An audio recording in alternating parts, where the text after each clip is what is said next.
বিপদ ঘটাব বিচাৰিছো আৰু বৰ্তমান কোন দিশে কৰিলে প্ৰস্থান মই বনৰ মাজত ঘূৰি ফুৰোঁতে কোনোবাই এক দুষ্টই দেৱী কোনোবাই এক দুষ্টই মোক হৰণ কৰিব খুজিছিল। হয়তো আপোনাৰ নাথনি ঠিক কৰিলে পলায়ন। মোক অনাথনি নকৰিব নেকি মোৰ?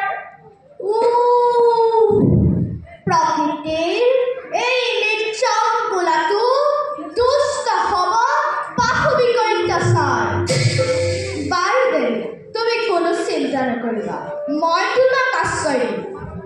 সেই পৃথিৱীত সহজ সৰল শান্ত প্ৰকৃতিৰ আপুনিনো কোন? পৰিচয় দিবনে?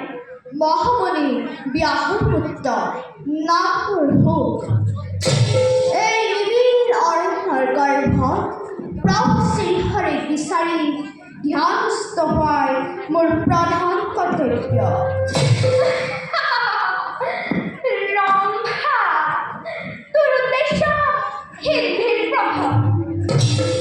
শুকদেৱক প্ৰেমত মতলীয়া কৰি তেওঁৰ গৰ্ভত থকা ভাগৱত চুৰ কৰি নৰকত বাস কৰাই যুৱৰাজ কলিৰ ৰাজ্য সমৰ্পণ কৰিব লাগিব।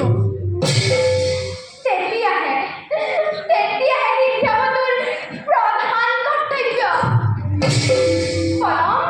পলম নকৰিবি ৰম্ভা। পলমে ঘটাব বিধি। কৰ্তব্যত আগবাঢ়ি যা ৰম্ভা, আগবাঢ়ি যা।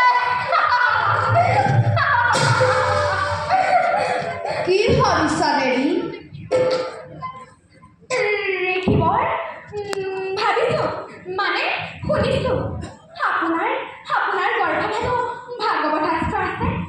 হয় ভগৱানৰ অপাৰ কৰোণা মোৰ গৰ্ভতে ভাগৱত শাস্ত্ৰ আছে।